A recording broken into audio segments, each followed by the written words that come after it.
Welcome to Reminding Eve's Listening Room, a place where you can come to be reminded that you are a child of the divine.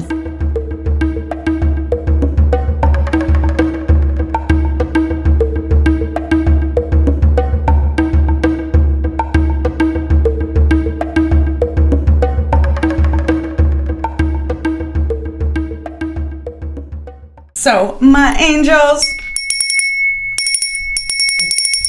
I'm getting really good at that. Did you see my post about having lost my whole podcast? So, this is my energy drink, and this is round 2. Are you ready? Wild power. Whoa. That's called wild power. About to have some wild power. Hi, I am super duper excited about this episode. For real, I actually can't think of an episode I'd rather lose because I am so excited about this information that it is my pleasure to actually do a take 2 because I'll talk about it all day long. Okay, if you're new, I'm so glad to have you. If you have no idea who I am, I'm Autumn. Hi, hello. I am historically and presently and probably always going to be a bit of an edge walker.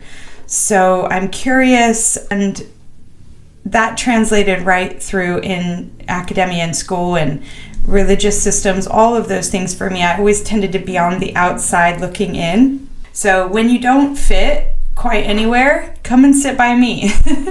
And you do fit because we fit in these, I call them kind of bridge positions. So you might be needing to kind of straddle 2 different worlds, or you might have your own questions that push you out onto the edge. But I just want to reassure you, my love, that that is exactly where you're supposed to be.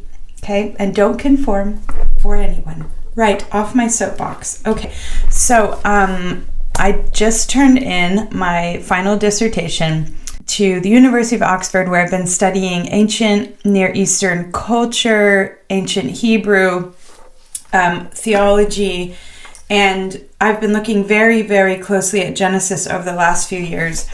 So I'm obsessed with Genesis. Yay! This is the first official episode. The introductory episode is up, and that one was just talking about an encounter that I had in 2019. In that encounter, I was given 3 questions by the Creator, with which the next 5 years of my work and research and studies revolved around. So if you haven't seen it, go back and watch it, because it will help frame this episode better for you. So we're going to look at all of those 3 questions in 4 different parts.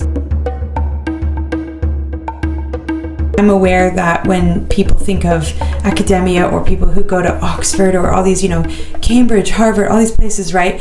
You might have a certain kind of person in your mind. Well, I am not necessarily going to fit in that box either, because I never consider myself really good at academics. I'm not a classic thinker in that way. I have an artistic, creative mind, and I have ADHD. So when I was younger, I dropped out of high school. I couldn't handle it. I couldn't handle it socially, but I couldn't handle the organization of it. I couldn't handle the way that we had to come at subjects. And so because of that, I did okay, but I didn't think I was very bright. And when I went back to study theology originally, I did that because I was in a context in my personal life where I was in a religious system that was really quite abusive and unknowingly. And it was in that place of just honestly going back out of desperation, to that through studying ancient Hebrew, I picked Hebrew because it's cuneiform. It was that ancient texts that, the Egyptian cuneiform and the Hebrew cuneiform, these to me were shapes, and I wanted to learn about shapes, and each letter had a meaning. And so again, not traditionally thinking about Hebrew. I want to know Hebrew, so it was like I ended up having a little love affair with it. I'm really saying all of that to you to tell you that I'm not going to give you a bunch of really like rubbish that what's the point? I really want to give this stuff to you in a way that feels nourishing, and like so that you can connect the dots too, so you can get the confidence maybe that you don't feel you have, that I didn't feel I had, to just connect a few things so that you can really have conversations about this stuff. And you might not be having conversations with other theologians, but how about your kids? How about at the dinner table? How about with a friend over coffee? How about on a date? How about we have these conversations just in our little wonderful lives? That's where the real magic happens, right? Right. I think I covered that. Okay, so here we go. So the beginning. The first thing we need to lock in is that, and we've talked about now, is that science and religion, science and faith, are not in opposition. They are not opponents. They are siblings, and they're complementary to each other, and they need each other. And that's the wonderful thing about the day and age we live in, is everything is being confirmed. Okay, so we are gonna jump in to the beginning, and the question that we're asking today is, what does it mean to relate to an uncreated creator? What does that mean? And what was in the beginning? What was before the beginning? Can we know? All right. What I want to say is that we're going to have this conversation, and we're going to sit in different chairs around the table.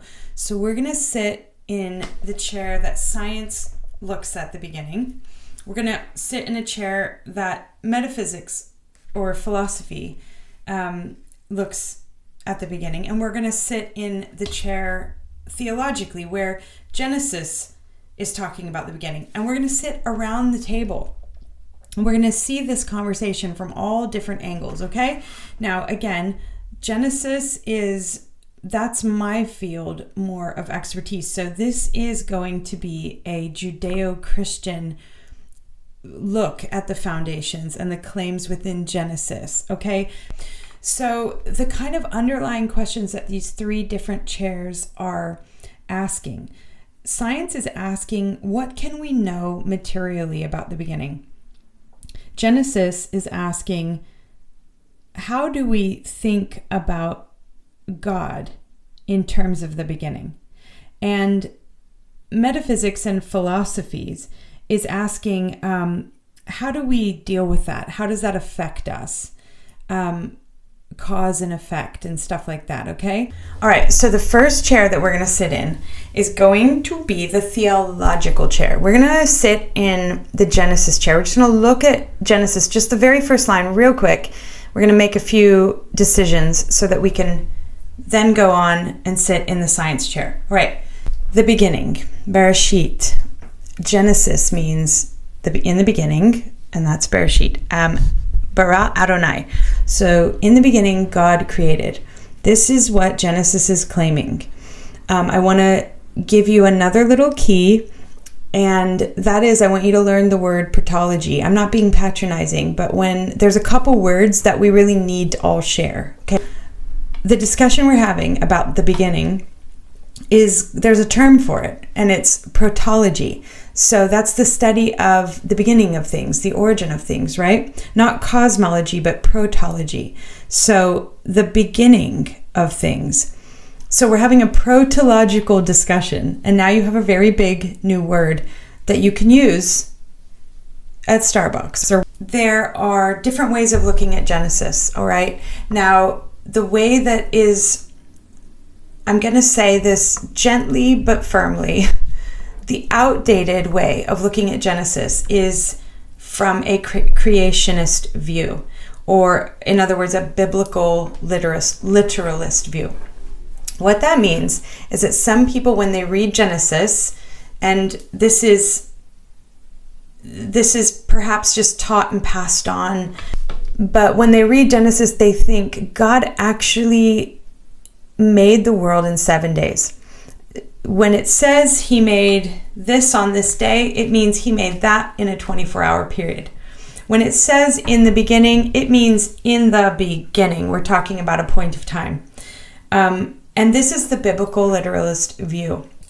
And it is outdated and has been dismantled, disclaimed so vehemently, so thoroughly, that I really say this to you because I don't want you to be on that train. It's headed for a wreck. Okay. I'm just going to leave that with you. I honor whatever you choose to believe. So let me hand you another little key. So the authority of any text goes to the author, right? The author, the authority. It sits with the author. So if you write me a letter, I can't tell you in 3,000 years later, excuse me, what you meant by that. You are the only one who can tell me what you meant. Now, if the letter is divinely written, as we believe Genesis is an inspired work, then we have to go with the author, the author's context. So let's say it was Moses, okay? It's generally agreed upon that it could have been Moses that wrote Genesis. Now, there's other people, but we don't really care about that right now. It could have been anywhere from 4,500 BC to 1,500 BC. It's just, and again, it doesn't matter right now. Either place puts the author in the ancient world. Either time and whoever that person is, it doesn't matter. They were in this context, all right? So we look at their context. Now, what we know, here's another key. I'm going to give you lots of keys, but they're going to help you with all 12 episodes, all right? The next key is called functional ontology, which just sounds like a geeky word. But ontology is the study of the existence of things. So what is functional ontology? When you think of functional, I want you to think of relational, because they're interchangeable. How something functions is how it works. And the ancient world and the authors within the ancient world and the texts within the ancient world, be it the Sumerian text, Mesopotamian text, Ugaritic text, Egyptian text, even right up through the Greek texts, even right up through, we're going all the way up to maybe 1100 AD. Anything written. The New Testament, if you're Christian, the New Testament is all first century, all the way up to whatever, all written from a functional ontological view, which means, very simply, that the author was not interested in quantifying material value. This is not an empirical finding or claim. Nothing. They did not care about accuracy. Why? Because the ancient world was built on stories and mythologies. They had different priorities for what was valuable and true and important. Okay, now let me go chronologically. So to the ancient world, and John H. Walton is one of my favorite Hebrew scholars and analysts. He talks about this a lot he's got several books. Genesis 1 is Ancient Cosmology, The Lost World of Genesis. He also does the Lost World of the Floods. Just really, really good work. Not too academic, but very, very academic, but but in language that is 21st century. Okay. What he talks about is that they were concerned with figuring out how everything around them worked. They made all of the elements deities, right? And they did that because they understood intuitively that they were embedded in creation. They were in a relationship with the sun. They were in a relationship with every drop of rain, right? We often think of this as like the primitive world, or somehow we're better or we're more advanced, but not so. Because their world, their ontology was holistic. It was not, there was dualism, but that's different. We'll talk about that later. Although maybe some of it wasn't accurate and they didn't have technology to, say, well, that's actually a sun, that's not a god. Genesis actually slightly disagrees with that. Again, we'll talk about that in the next two episodes, because those rulers that are set in the sky, they may not have actually been referring to the sun and the moon. Just saying. We'll get to that. So if the ancient world had a functional ontological view, we have post-enlightenment what's considered a material ontological view. And what does that mean? Well, the world at some point got really sick of the people in political power and governments and kings and clergy basically using their mythologies and their spiritualities and all of their language to ultimately serve their own interests and move into a domination position.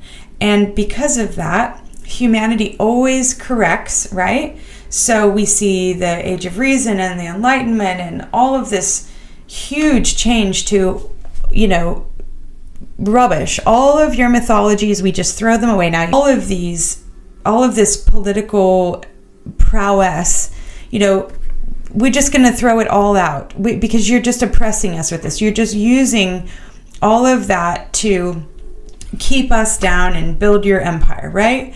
So they chucked out all of that beautiful, holistic, relational view of how the world was, and they swapped it for, tell us what we can know. We want it measured.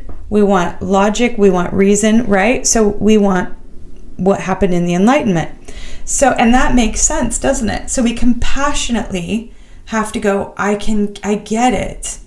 You got so tired of being abused that you didn't want to be foolish anymore.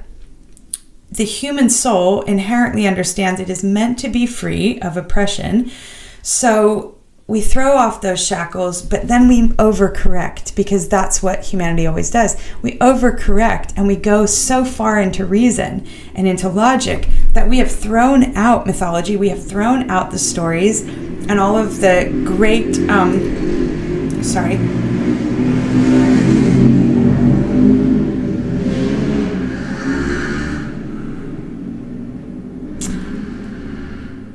love being on a motorcycle, hate hearing them. So, in the beginning, Bereshit bara Adonai. In the beginning, God created. Now, this introduction is considered, again, the majority of scholars will tell you that in the beginning, God created is not a scientific claim, okay? It is a literary introduction only. It's like the comparison today would be when we say to our kids, once upon a time, all right? It's just like that. So it's not saying that, oh, in the beginning, God created, in the beginning as a material point. It's not a point, it's a period of time. The word Bereshit is used in other places in Genesis, such as, I believe, Zechariah. So it's, in that context, it's used to discuss a period in which he reigns. It's also, I think, in Job, it's talking about a period of Job's life. And everywhere that word is used, it is, as evidence, it is used as to explain a period of time. So why am I saying this? So in the beginning will be, from a creationist or biblical literist point of view, is meant in the beginning. We are talking about a point in time. That is not how, it's not how the Hebrew works. The authors in the ancient world used hyperbolic language, and that did not dismiss the truth. Okay. We have to be careful with thinking that mythology is untrue and history is true. Why is that? Because what is history? History is a human being writing down an account, right? So we tend to go, oh, well, that was historically true. But what do we know now about people's accounts? They might not be true. They are actually only coming from a worldview, a cultural view, right? So we know that when people wrote about slavery, they could have been writing lots of different things about it, but it doesn't make it true. That particular view, it doesn't make it true. But what we feel, because we've classified it as history, is it's somehow got a higher value than mythology or than a story. But what do we know about mythology? Just trying to decide if this is actually, can I say this really fast? What we know now, particularly if you know Candace Pert's work, who discovered the opioid receptor, what is her book called? The Molecules of Emotion. What we know now, I am going to go somewhere with this. Stories can shift human emotion in such a powerful way. Way more powerfully than historical accounts can. If that's true, and psychology has discovered that you can literally measure emotions. Emotions are matter. That's the bottom line. That's what we're discovering now. It's not just when you're happy. It's not like, oh, you're happy. You're physically manifesting something. You might not be able to see it. It might be on a metaphysical level, but we know now that the power of a story outweighs the power of a historical account. What does that mean? It means that mythology is not to be dismissed as untruth and history to be considered truth. Okay? We may need to start thinking about what we're prioritizing. Okay? That's where I'm going to leave that for now, because that is giving you a load.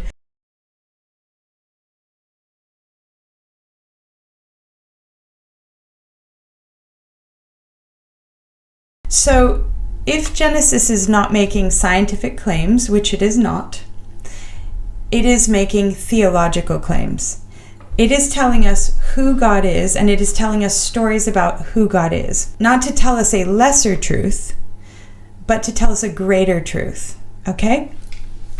So, in the beginning, Bereshit bara Adonai. In the beginning, God created. One of my favorites. Theologians is Dietrich Bonhoeffer.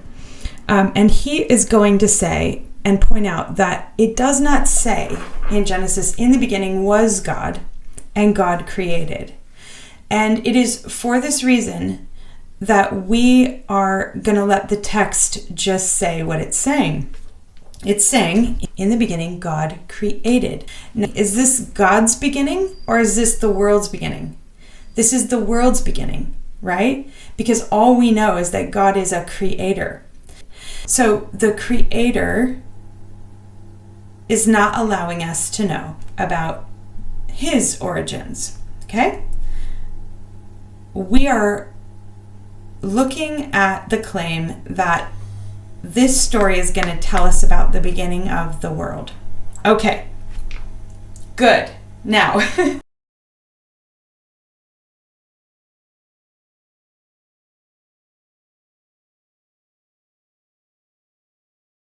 we've sat in the theology chair. We've talked about Genesis. I feel like I've given you the biggest keys you need for that.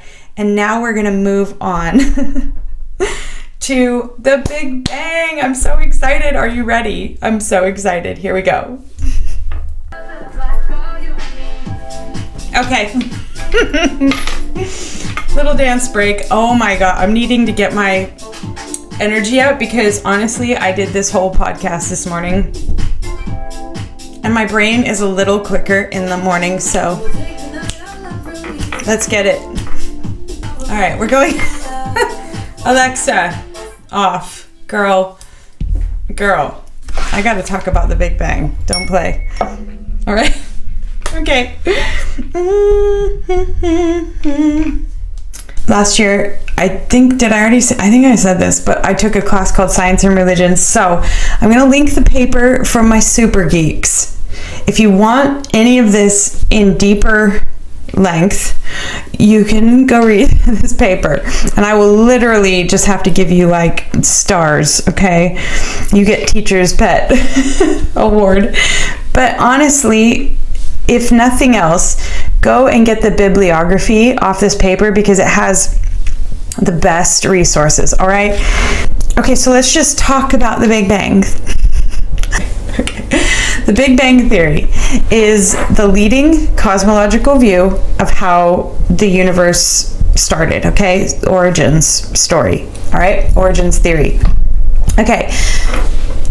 It is, the definition of it is that, it's the belief or the theory that the universe started from a incredibly hot, dense point and rapidly cooled off and expanded. That's what the Big Bang Theory is, in short. And there's two different moments we're going to talk about within the Big Bang Theory. We're going to talk about singularity and inflation, okay? And we're going to broad sweep over these. Did I mention I'm not a physicist? Did I mention I'm not a scientist? Okay. Nevertheless, I can tell you this. All right.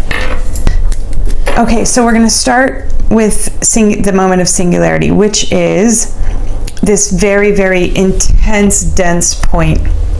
It happened in a fraction of time. In fact, you can't even measure it in time because it's before time was created, okay? So they use something called Planck time. Planck time can measure it at 10 to the negative 43rd power of a second, of a fraction of a second. So we're talking about like, it's even smaller than snap. It's just tiny. Okay. Now, in that moment, the heat was 10 trillion times hotter than the sun. So fraction, hair of a second, 10 trillion times hotter than the sun. That is the moment of impact we're talking about for the Big Bang. Now, this was thought to be like a fireball. You'll hear that said a lot of times. It's like a fire. It wasn't a fireball. It's actually been determined as to have been a liquid. So it was like a cosmic soup is the phrase I like to use. And within this cosmic soup, I'll tell you why I like that concept too. This hot, dense liquid. Because as a female who's carried children in my womb, I know that the origins of life for a human start in water, in a liquid. Okay. And I loved, as I studied this out, I just kept thinking, this makes so much sense on an creative, artistic level, that the artist, the creator who made the universe, makes life in my womb. There was such a cohesiveness in the concept of replication between whether it was the universe or within a human. It was the same story. Beautiful. Okay, now here's what we know. Okay, from this moment, this cosmic soup, if you will, within that, I'm using my automies, but within that is a cosmic battle that's going on. This cosmic battle is matter and antimatter at war. Now, I just want to have you put a pin in that and stick that in your pocket. You need to remember this for so many reasons. Number one, remember that in the beginning, there was a battle, right? There was paradox, two things in opposition. That is so powerful because what do we know about this battle? We know that it's a battle between antimatter and matter, right? What wins? Matter. Matter wins over antimatter. Okay? Now, and I always like to say, you're matter and you matter. You matter. Matter wins. We wouldn't all be here if matter didn't win. Okay, what else do we know? We know that that's a paradox. So what are other paradoxes that we know of? Where is this pattern? Where do we see it? Right? Light and dark, and the darkness did not overcome it, right? So the light overcomes the darkness. Okay, we see it in good and evil, right? So good overcomes evil. So I'm going to take it to an emotional place, okay? Which is not a lesser place to take it, by the way. Love and hate, okay? When people say love wins, not everybody believes that anymore. But did you know that that is measurably, logically true? That's absolutely amazing. That's absolutely hopeful. And it is a parallel with what happened in the beginnings of our universe. Okay? Matter wins, right? So we have all of the beautiful things that are formed. Now, if God is the creator, that means that his creation wins. His creatures win. I'm getting goosebumps right now. His ideas win. God can be known in his creation, by his creation. And what we can know about him is that good wins, okay? If creation won, if matter won, then creation won, okay? That means order won over chaos, and order wins over chaos. That is an eternal truth. That's powerful, my loves. Okay. We have a cosmic soup. We have a cosmic battle. We see all of paradox. Now, I want you to remember this. Paradox existed in the beginning. In the beginning, paradox existed. And we're going to have this conversation, I think in episode 6 or 7. We're going to talk about good and evil and the tree of good and evil. And you are going to you're going to be changed, okay? So also, okay, so we're going to just keep in our back pocket that paradox, good and evil. Okay. I'm having to like restrain myself from going there and talking about it because it's such a great conversation. But that those opposing forces, well, yeah, okay. No, I'm going to say it. I'm going to say it because it does pertain to the beginning. I'm going to hint at it, and then we can discuss later. But here's a shocking jolt to the system. As the creature, we perceive evil with fear. But in the beginning, evil was an opposing force that actually formed matter. It actually served what was useful. So chaos actually was the raw material by which the idea, the thought, the creativity found its resistance and found form. So I know we're going deep here, but is it possible, this is just a question we're going to ask and we're going to talk about later, is it possible that the way we perceive good and evil is from a creaturely point of view rather than the divine view? Because the divine embedded paradox, embedded opposition into the beginning, created opposition. And we're very uncomfortable with saying God created evil. But we're seeing evil through a different lens. So, it's like either have the conversation or don't, right? We're not going to have it. I'm sorry. We're going to save it. But I just want to throw that out there, a little food for thought. Let's move back, shall we, into some safer territory for this episode. Okay.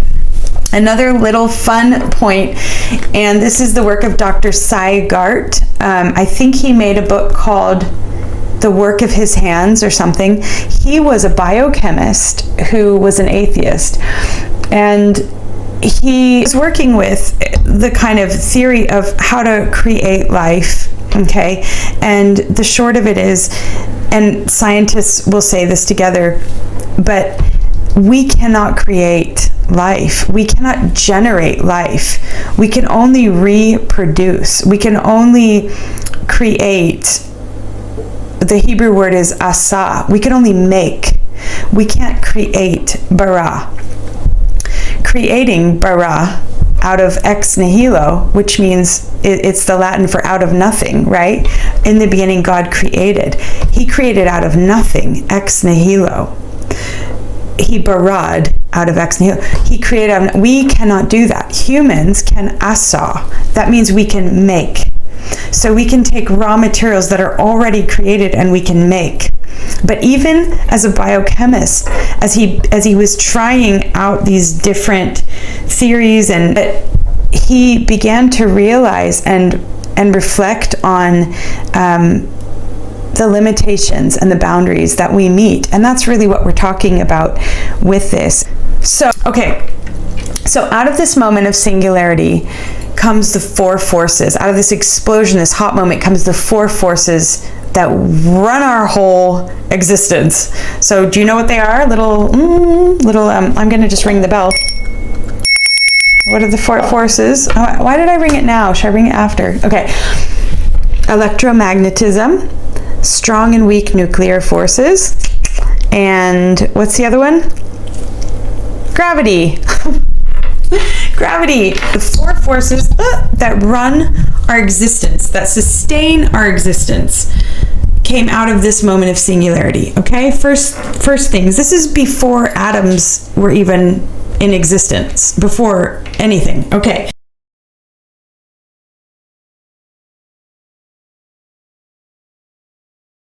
Now we're going to jump back into our theology seat. Okay.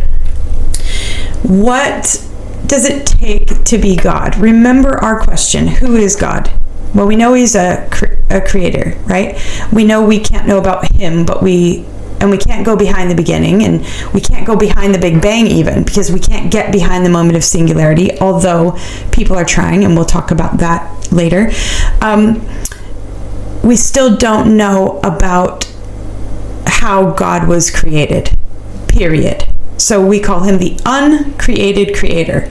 Until we know how God was created, we call him the uncreated creator. It's the only logical thing we can do. So now, Aquinas, I think you've heard of him. Aquinas developed a theological principle called the first and final cause.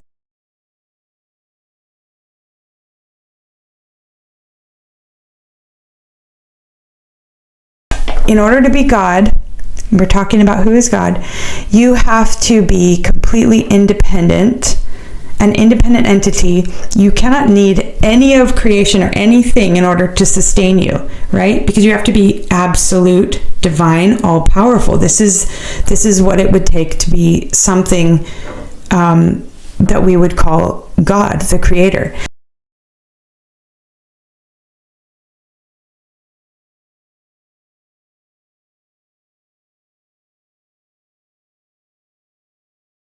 We can't know about how God came into being, right? Now, what we do know is that creation is completely contingent upon these four forces of gravity. If any of those forces, I wish I had that bit.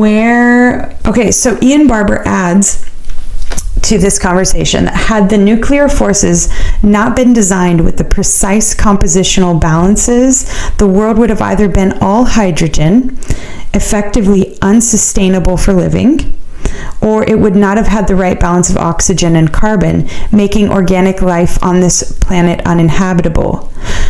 Further evidence towards this is supported by particle physics, in which the earliest battle, the cosmic battle I was telling you about,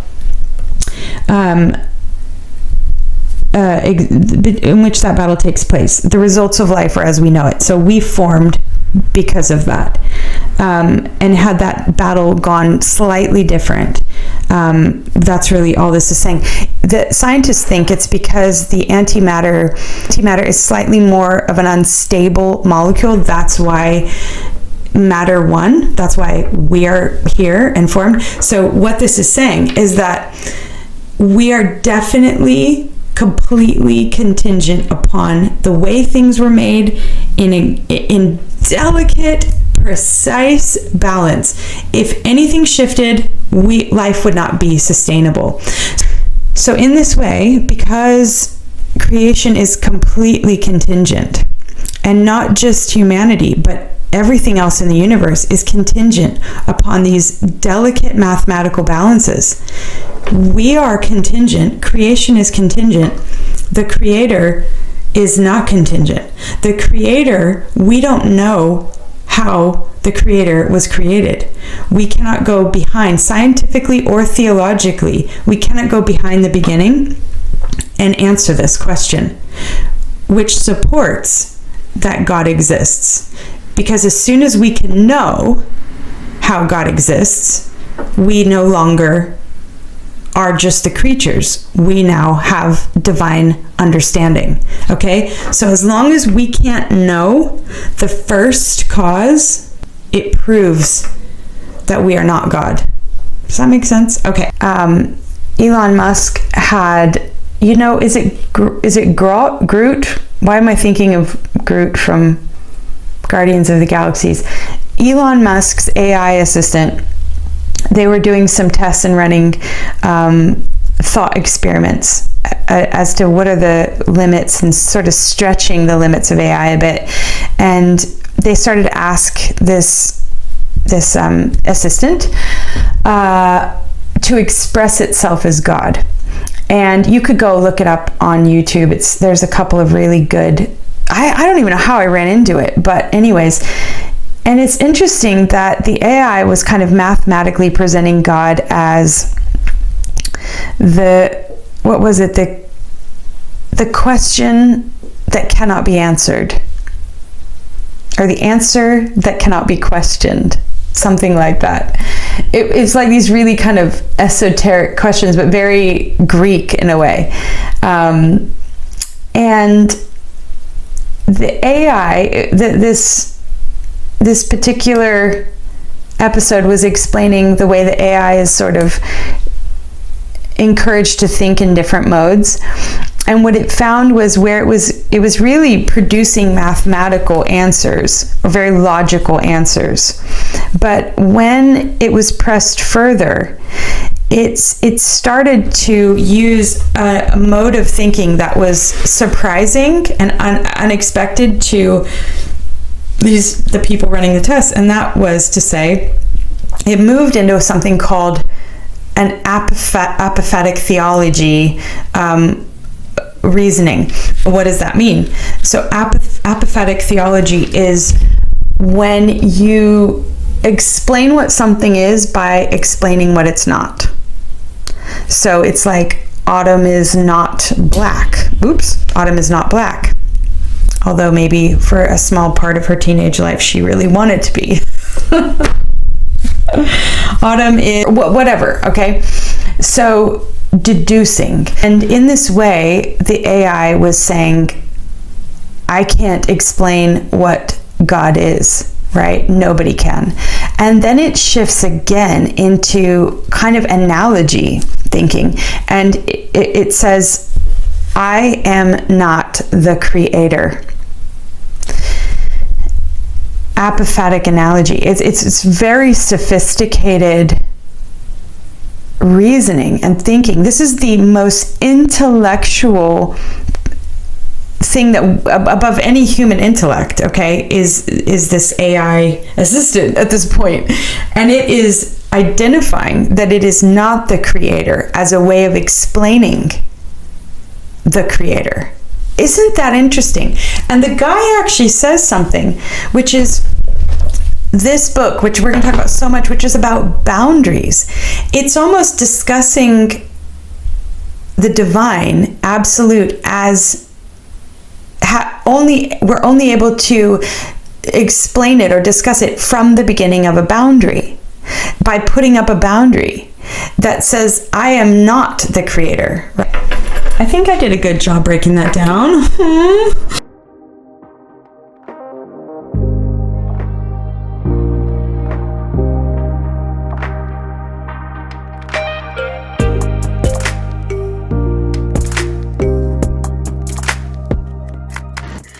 Okay, that is where we are going to stop for today, because that's enough information for you to process for a minute. And I have got so much editing to do. So I will see you in the next episode. I cannot wait. Just love this stuff. Good stuff coming. Can't wait to have conversations with you about it. Love you, my angels. Have a good day, week. I'll see you soon.